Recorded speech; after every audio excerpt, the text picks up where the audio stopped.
सत्संगत जी, प्रेम से कहना सत्संगत, आज आप सभी उपस्थित हुए हैं मुक्ति पर्व के अवसर पर, जो कि बरसों बरसों से मनाया जा रहा है और ऐतिहासिक पहलू से भी आप वाकिफ़ हैं और आज भी इस समागम में उसका जिक्र हुआ है कि किस प्रकार से जब देश की आज़ादी मनाई जा रही, इंडिपेंडेंस डे मनाया जा रहा था 1964 में, और उसी दिन जगत माता जी ने अपने इस नश्वर शरीर को त्यागा और तब से इस दिन को उस रूप में मनाया गया। और सितंबर 69 में जब 17 सितंबर को शहंशाह बाबा अवतार सिंह जी ने अपने नश्वर शरीर को त्यागा, तो उसके बाद से 15 अगस्त को ही शहंशाह जगत माता दिवस मनाया जाता रहा। और फिर वो भी समय आया जब बाबा गुरबचन सिंह जी ने ये निर्णय लिया कि इस तरह से 15 अगस्त को मुक्ति पर्व के नाम पर इसको मनाया जाए। इसी रोज़ प्रधान लाभ सिंह जी ने भी अपने नश्वर शरीर को त्यागा था। और अनेकों बुजुर्गों को आज हम श्रद्धा से याद करते हैं, जो इस मिशन की ऐसे आधार बने, जिनकी देन इतनी इस मिशन को आज के युग में इस प्रकार से स्थापित करने के लिए, जन जन तक की सत्य का संदेश देने के लिए, जिन्होंने बाबा बूटा सिंह जी के चरणों में जाकर, शहंशाह बाबा अवतार सिंह जी के चरणों में जाकर, जिन्होंने ये सत्य की लखता की और अपनी आत्मा को मुक्त किया, जीवन काल में ही जीवन मुक्ति को प्राप्त किया, उनको भी श्रद्धा से याद किया जाता है। और साथ ही साथ मुक्ति वाले पहलू को सामने रखा जाता है कि जहाँ पर आत्मा को आवागमन के बंधन से मुक्ति की ज़रूरत है, ताकि इस बंधन से निजात मिले। और साथ ही साथ अनेकों और ऐसे बंधन हैं जिसमें इंसान बंधा रहता है और वही बंधन दीवारों का रूप भी बन जाते हैं, दूरियां पैदा करने वाला का रूप भी बन जाते हैं।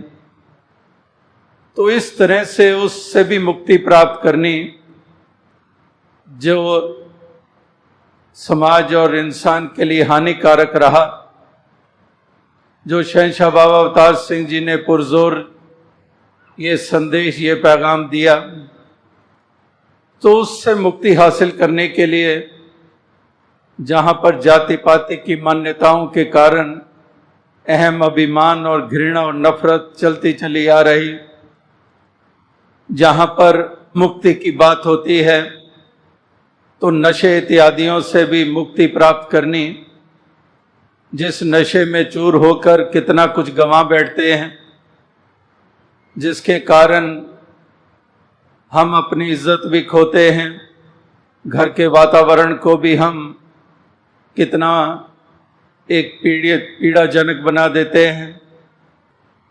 तो उससे भी मुक्ति हासिल करने के लिए बाबा गुरबचन सिंह जी ने पुरजोर ये आवाज़, ये पैगाम दिया। अनेकों ऐसे पहलू हैं जिनको हम विपरीत भावनाएं कहते हैं, उनसे मुक्ति हासिल करना। अहम अभिमान में चूर हैं, अपने ओहदे, अपनी पदवी का अभिमान, या फिर किसी धन दौलत सामर्थ्य का, या फिर किसी विद्वता का अहम अभिमान, तो उससे भी मुक्ति हासिल करनी।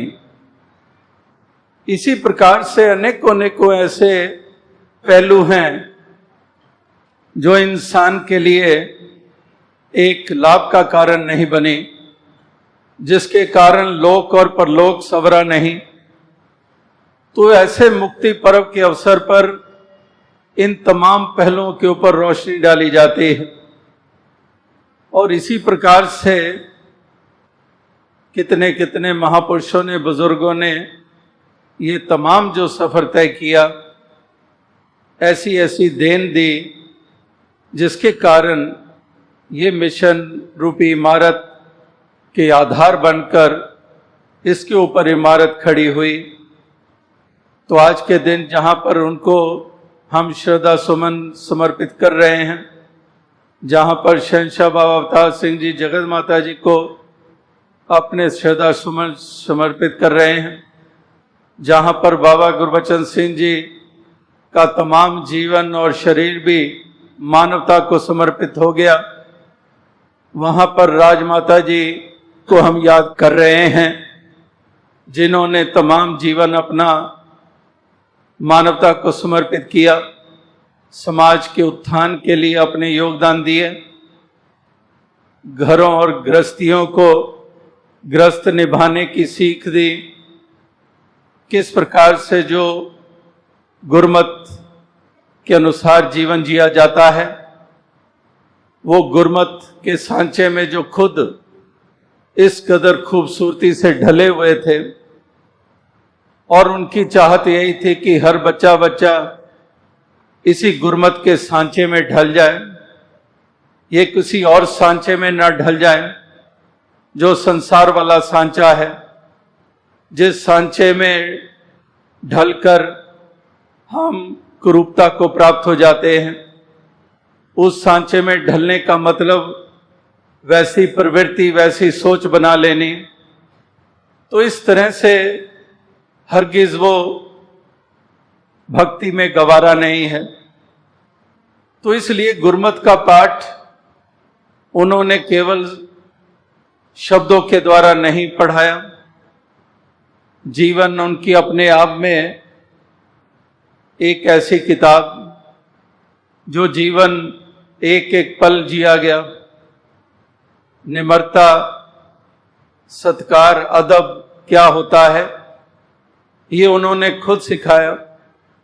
इतनी बड़ी उम्र में होकर अगर सालों के हिसाब से, बरसों के हिसाब से हम कहते हैं 84 बरस की आयु उनको प्राप्त हुई, तो इतनी बड़ी उम्र में आकर भी छोटे बच्चे को भी अदब से, जवानों को भी अदब से, सत्कार भरे शब्द, कभी भी ऐसा नहीं समय आया कि उस सत्कार भरे शब्द के अलावा कोई और लहजा रहा हो, किसी और ढंग से संबोधित किया हो। हालांकि उम्र के हिसाब से भी अक्सर बुजुर्गों को हक प्राप्त होता है, आखिर बुजुर्ग होते हैं, उनको हक होता है, वो किसी तरह से दूसरों को संबोधित करते हैं, बच्चों को, जवानों को। लेकिन उनमें एक ऐसी विशेष खूबी मिली कि उम्र के लिहाज से भी अगर देख लें तो तब भी भाषा वही अदब सत्कार वाली, वही जी लगाकर बुलाना, कोई भी हो, कहीं से भी आया हो। तो इस तरह की मिसालें जो कायम हुई हैं, ये हमारे समय में हुई हैं, कोई हजारों बरस पहले की बात नहीं, सदियों पहले की बात नहीं हो रही है। इसी वर्तमान के दौर में देखा है। वो भी बुजुर्ग आज यहाँ मौजूद हैं जिन्होंने देश के विभाजन से पहले, जब शहंशाह बाबा अवतार सिंह जी या बाबा गुरबचन सिंह जी या बाबा बूटा सिंह जी उस तरह से ऐतिहासिक पहलू के बारे में जो जिक्र किए, तो उन्होंने भी देखा कि तब से, उस उम्र से लेकर, जहां पर दाद तो छोटी उम्र में प्राप्त कर ली ज्ञान की, लेकिन उसके बाद से जब से ये नाता जुड़ा सामाजिक रूप में, शहंशाह बाबा अवतार सिंह जी के घर बाबा गुरबचन सिंह जी से नाता जुड़ा, तो तब से लेकर हिंदुस्तान में जब आना हुआ, लगातार ये कितने दशक ये आंखों से देखे गए हैं, कितनों ने देखे हैं, हजारों ने देखे हैं कि एक सहजी चाल रही, वही एक भाव रहे, वहीं पर सत्कार का भाव रहा, वहीं सत्संग में जाने, हर जगह पर पहुंचने के उत्साह रहे। चाहे उम्र बढ़ती चली गई लेकिन वो उत्साह कम ना हुए। और इसी तरह से साध संगत को जहां पर निहाल करते रहे अपनी वाणी, अपने वचनों के द्वारा, जहां पर गीत गाकर भी, जहां पर कविता के रूप में, कवि सम्मेलनों में, इस प्रकार से उन्होंने मानवता, इंसानियत, प्यार, निम्रता, सादगी और गुरमत को इस खूबी से सबके समक्ष रखा। गीत आज उनके भी हम किस कदर गुनगुनाते हैं, जो बच्चे बच्चे की जुबान पे है। आंध्रा में चले जाएं, बंगाल में चले जाएं, कोई भी वो हिंदी पंजाबी भाषा जानने वाले नहीं, लेकिन वो राजमाता जी के गीत उसी तरह से गा रहे होते हैं और राजमाता जी की याद के तहत किस तरह से वो महसूसियत करते हैं। अभी हाल ही में विश्व की यात्रा हुई, जो अमेरिका, कनाडा और यूरोप जाने का मौका मिला, और वहां पर भी इसी तरह से वो तमाम यादें, वो ताज़ा गुरमुखों के मनों में हैं और हर कोई यही बयान दे रहा है कि ऐसा जो प्रभाव उन्होंने छोड़ा है हम सोच भी नहीं सकते हैं। अगर दिमाग से काम भी लेते हैं, सोचते हैं, तो कोई नज़र ही नहीं आता इससे हटकर जैसा प्रभाव उन्होंने छोड़ा है। जैसी उन्होंने प्यार और दुलार दिया और सबको वही सलीका प्रदान करने के लिए हमेशा योगदान दिए, तो वो भी ऐसी भीनी यादों को अपने हृदयों में संजोए हुए अपने श्रद्धा सुमन समर्पित कर रहे थे। तो आज भी यहाँ पर कितने कितनों ने अपने भाव रखे, जहाँ पर राजमाता जी की शिक्षाओं को इस तरह से दोहराया जा रहा था, किस तरह से तप त्याग की भट्टी में से गुजरते हुए शरीर से ऊपर उठकर सत्संग को, सेवा को, इस निराकार के सुमरन को हमेशा महत्व दिया। सामाजिक जिम्मेदारी, पारिवारिक जिम्मेदारी को जिस खूबी से उन्होंने निभाया, वो सब एक देखने को मिला है। और उस रूप में भी उन्होंने मार्ग प्रदर्शन किए कि समाज में भी किस तरह से विचरण किया जाता है। अगर माँ का रूप है, अगर पत्नी का रूप है, अगर सास का रूप है, बेटी का रूप है, किस तरह से वो सारे ही रूप उन्होंने किस प्रकार से पेश किए। तो ऐसे ही एक प्रेरणा हर किसी को प्राप्त हो और उसी से प्रेरित होकर सारे अपने इस जीवन के सफर को तय करते चले जाएं। कैसे कैसे समय आए, कैसे कैसे वातावरण बने, लेकिन उनका जज्बा और उत्साह और उनकी निराकार के ऊपर अटूट अकीदा और विश्वास जो था, वो हर पहलू में वो कायम देखने को मिला और कमज़ोर दिलों को भी मजबूतियाँ मिली। उनकी ऐसी अकीदे और विश्वास को देखकर कितने कितने कमज़ोर हृदय जो कहीं पर भी लड़खड़ा सकते थे, तो उनके परिपक्व विश्वास और जो अकीदा है, उसी के कारण कितनों को सहारा मिला।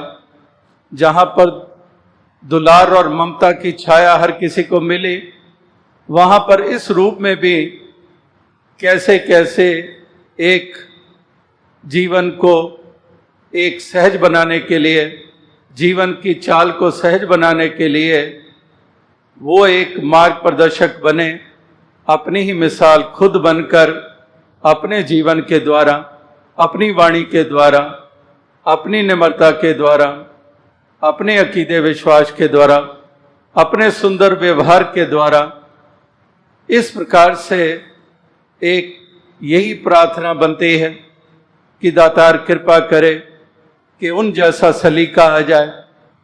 किस तरह से उदास और मायूस भी होते थे, और वो कोई निजी कारण के से नहीं। शरीर तो कई दफा शहंशाह बाबा अवतार सिंह जी के समय में भी इस कदर इतनी तबीयत खराब हो चुकी थी कि जैसे डॉक्टर जवाब दे देते हैं, और किस तरह से समय समय के ऊपर कुछ कॉम्प्लिकेशंस शरीर में आती रही, लेकिन उन्होंने किसी भी कॉम्प्लिकेशन का प्रभाव ग्रहण नहीं किया।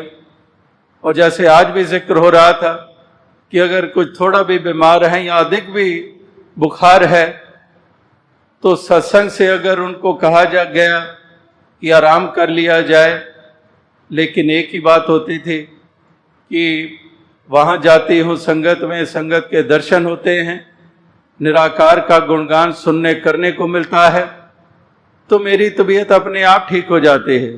और वाकई ऐसा देखा गया, कमरे से निकले कितनी कमजोरी, यहाँ सत्संग में आए और वापस लौटे और वहाँ पर कितने तरोताज़ा, और कहते थे कि मैं कहती नहीं थी वहाँ जाकर ठीक हो जाऊंगी, देखो ठीक हो गई हूँ। तो इस तरह से उनका इतना संगत के प्रति लगाव और उत्साह कि कहीं पर भी कदम अपने रुकने नहीं दिए हैं। हमें भी मजबूरियां, उनको भी मजबूरियां। अगर सेहत की बात कर लें तो किस तरह से वो भी हमारे लिए प्रेरणादायक बने कि कुछ भी हो लेकिन ये कदम ना रुकने पाए, सत्संग से कभी पीछे हटने ना पाए, किसी के विश्वास को कमजोर ना किया जाए, किसी को भ्रम और भरम में डाला ना जाए, किसी के दिल को दुखाया ना जाए। जो जो जिम्मेदारियां मिलती हैं, जो जिम्मेदारियां जिनको दी गई हैं, उसके कारण वो अहम में ना आ जाएं कि हम कहीं बड़े हो गए हैं। और वो यही हमेशा कहते थे कि ये आपके ऊपर कृपा हुई है कि आपको सेवा के मौके मिले हैं। कभी भी भूल के इसमें कर्ता भाव ना ले आना, कभी भी भूल कर संगत का सत्कार अपने दिल से ना निकाल देना और उनसे बदसलूकी ना कर बैठना। ये जिनको प्रबंध के ढांचे में लिया गया, उनको भी इसी तरह से शिक्षाएं दिया करते थे। तो आओ साथ संगत, कितने विनम्रता के पुंज। यह आपने देखा आज भी एग्जीबिशन जो लगी हुई है उसमें भी वो दृश्य, अभी भी आपने इस डॉक्यूमेंट्री में भी देखा कि किस तरह से पूर्ण रूप में जमीन पर बैठकर अपना माथा रखा हुआ चरणों में। तो दास जब भी वो ऐसे नमस्कार करते थे तो दास को यही महसूस होता था कि ये कितने ऊंचे हैं, और ऐसी ऊंचाई जो उनमें है कि किस प्रकार से कोई उम्र का तकाजा नहीं है। पूर्ण गुरमति गुरमत, केवल भक्ति ही भक्ति, वो उनके जहन, दिलो दिमाग, रोम रोम में बसी हुई है, जिसके कारण वो इस प्रकार से पूर्ण रूप में झुककर नमस्कार करते हैं। और जैसे दास ने पिछली बार भी कहा, जो 1 साल करीब होने जा रहा है, जबकि 29 अगस्त पिछले बरस उन्होंने ये शरीर रूप में हमारा साथ छोड़ा था। तो इस प्रकार से उस वक़्त भी दास ने यही कहा कि हमेशा दास उनको यही कहता था कि आप आशीर्वाद दो। इस प्रकार से आप नमस्कार करते हैं तो वो यही कहते थे कि मैं गुरसिख हूँ, मेरे से ये हक क्यों छीना जाए। तो मैंने तो ये नमस्कार करनी है। और दास झुकता उनके कदमों की तरफ तो हाथ पकड़ कर अपने सिर पर रख देते थे। तो इस प्रकार से चारों तरफ नजर घुमाकर देख लें, कोई मिसाल मिलेगी ऐसी? कहीं पर नहीं मिलेगी। ऐसा एक जीवन ऊंचा, ये वास्तविकता में, ये शब्दों के दायरे में कभी नहीं आ सकता है। ये वास्तविकता में शब्दों से भी कहीं परे की बात है। जैसे निराकार के प्रति हम कहते हैं कि निराकार भी शब्दों से परे की बात है। मन बुद्धि ते अकलों बायरे तैनों लख प्रणाम करा, जो शहंशाह बाबा अवतार सिंह जी की वाणी में हम पढ़ते सुनते हैं। तो वहां पर भी यही एक महसूस होता है कि उनका जीवन ऐसा है कि सारे कद बहुत नीचे रह जाते हैं उस ऊंचे कद के सामने, और वो कद हमेशा ही इसी तरह से ऊंचा रहेगा और वही रोशन मीनार की तरह जीवन में सबके रोशनी लाते रहेंगे। तो आज इस मुक्ति पर्व के अवसर पर यही दास सरदास प्रार्थना करता है कि दातार कृपा करे कि उनके जीवन का अनुसरण कर पाएं। जैसे विशाल हृदय उनका था, जैसे क्षमाशीलता उनमें कूट कूट कर भरी हुई थी, जिस तरह से वो दूसरे के अवगुणों को ढांकते थे, अपने दामन में ले लेते थे, इसी तरह से गुरसिख भी सीख जाएं उस प्रकार की क्षमाशीलता।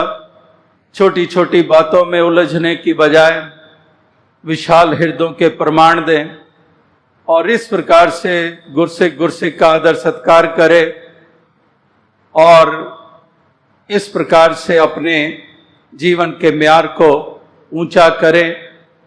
तो ऐसी जो उनके जीवन से प्रेरणाएं मिल रही हैं, इसी तरह से हम प्रेरित होते रहें, चाहे छोटे हैं, बड़े हैं, जवान हैं, बुजुर्ग हैं, बहन माता का रूप है या कोई पुरुष का रूप है, कोई भी रूप में है, सेवा दल के जवानों अधिकारियों के रूप में है, प्रबंधकों के रूप में है, हर कोई इसी गुरमत के अनुसार अपने जीवन के सफर को ये तय करता चला जाए। ऐसी ही अरदास, ऐसी ही प्रार्थना की जाती है। और किस प्रकार से उनको शहंशाह जी के वरदान प्राप्त थे, ये पिछली बार भी जिक्र हुआ, आज भी उसका जिक्र हुआ कि किस तरह से शहंशाह बाबा अवतार सिंह जी का पूरा वरदहस्त उनके सर के ऊपर था, जहां से उनको ये ऐसी शक्तियां प्राप्त हुई। और दास ने पिछली बार भी जिक्र किया कुछ पंक्तियां जो शहंशाह बाबा अवतार सिंह जी ने अपने विचार में जो कहीं, तो अभी दास का ऐसा ही ध्यान आया कि वो विचार का वंश दास पढ़ के आपके समक्ष रखे।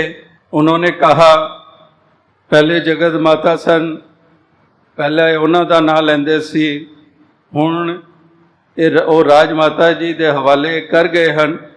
ਹੁਣ ਉਹਨਾਂ ਦਾ ਕੰਮ ਰਾਜ ਮਾਤਾ ਨੇ ਸੰਭਾਲਿਆ ਹੈ। ਅੱਜ ਉਹ ਵਾਕਈ ਹੀ ਤੁਹਾਡੇ ਕੰਮ ਕਰ ਰਹੀ ਹੈ। ਰਾਜ ਮਾਤਾ ਬੱਚੇ ਬੱਚੇ ਨੂੰ ਪਿਆਰ ਕਰ ਰਹੀ ਹੈ, ਤੁਹਾਡੇ ਕੰਮ ਸਿੱਧ ਕਰ ਰਹੀ ਹੈ, ਤੁਹਾਨੂੰ ਰੱਬ ਦੀ ਤਰਫ ਲਗਾਉਂਦੀ ਹੈ, ਤੁਹਾਨੂੰ ਮਾਲਾ ਮਾਲ ਵੀ ਕਰਦੀ ਹੈ। ਵਾਕਈ ਹੀ ਜੋ ਕੁਝ ਉਹ ਮੰਗਦੀ ਹੈ ਦੁਨੀਆ ਨੂੰ ਦੇਣ ਵਾਸਤੇ ਮੰਗਦੀ ਹੈ।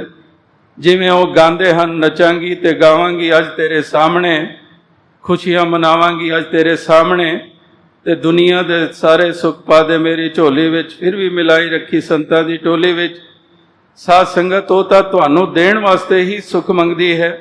इसे लिए कहती है कि मैं नहीं हो चुप रहना, मैनू कदी लोड़ नहीं।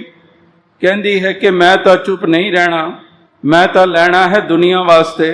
वाकई साध संगत उसने अपने लिए की मंगना है, उसनों किस चीज़ की कमी है, पर वो तो जगत नूं सुखी करने लई मंगदी है।